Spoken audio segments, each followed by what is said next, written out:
ময়মনসিংহের ফুলবাড়ী উপজেলার রাঙ্গামাটিয়া ইউনিয়নের হরিপুর গ্রামের বাসিন্দা শামসুল হকের সন্তান মালয়েশিয়া প্রবাসে কর্মরত অবস্থায় মৃত্যুবরণকারী আব্দুল হাইয়ের জানাজা ও দাফন সম্পন্ন হয়েছে।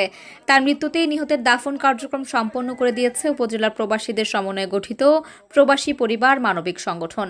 এছাড়াও নিহতের পরিবারকে আর্থিক সহায়তা প্রদান করেছে সংগঠনটি। শুক্রবার সকালে তার নিজ বাড়ির আঙ্গিনায় জানাজা নামাজে মরহুমের আত্মীয়স্বজন এবং স্থানীয় গণ্যমান্য ও এলাকাবাসী অংশগ্রহণ করেন। পরে মরহুমের পারিবারিক গোরস্থানে তাকে দাফন করা হয়। এ সময় উপস্থিত ছিলেন প্রবাসী পরিবার মানবিক সংগঠনের সাধারণ সম্পাদক ফজলুল হক আকন্দ, সাংগঠনিক সম্পাদক কামরুজ্জামান তারা, প্রতিষ্ঠাতা সদস্য সাইফুল ইসলাম, সদস্য সচিব সোহেল রানা, সদস্য মির্জা মোর্শেদ, শাহজালাল আকন্দ, রুবেল হোসেন, সমাজসেবক শাহরিয়ার আহমেদ বুলবুল ও সাইফুল ইসলাম মাস্টার সহ বিভিন্ন শ্রেণীর ব্যক্তিবর্গ। এর আগে মরহুমের প্রতি সংক্ষিপ্ত স্মৃতিচারণে প্রবাসী পরিবার মানবিক সংগঠনের সাধারণ সম্পাদক ফজলুল হক আকন্দ নিহতের আত্মার শান্তি কামনা করে সকলের নিকট প্রবাসীদের জন্য দোয়া প্রার্থনা করেন। শুধু আপনাদের দোয়া চাই, কিন্তু আমরা আর্থিকভাবে সহায়তা আমরা চাই না।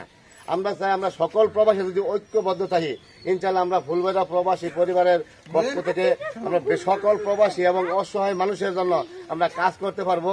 সে আশাবাদ ব্যক্ত করে আপনাদের এলাকায় অনেক প্রবাসী ভাই আছে। এই আব্দুল হাই ভাই যদি আজকে আমাদের প্রবাসী সদস্য থাকতো আর আমরা অনেক কিছু করতে পারতাম। তারপরেও আমাদের সংগঠনের পক্ষ থেকে আমাদের সামর্থ্য অনুযায়ী আমরা শোনার পরে আমরা আসছি। উল্লেখ্য, হরিপুরের বাসিন্দা আব্দুল হাই মালয়েশিয়া অবস্থানকালে কর্মরত অবস্থায় গত ২৬ ফেব্রুয়ারি মৃত্যুবরণ করলে মরদেহ দ্রুত দেশে এনে পরিবারের নিকট হস্তান্তর করতে সর্বোচ্চ ভূমিকা রাখে প্রবাসী পরিবার মানবিক সংগঠন। প্রবাসী পরিবার মানবিক সংগঠনের এই কার্যক্রমের জন্য নিহতের স্বজনেরা ও এলাকাবাসী সংগঠনটির প্রতি ভূয়সী প্রশংসা ও বিশেষ কৃতজ্ঞতা প্রকাশ করেন।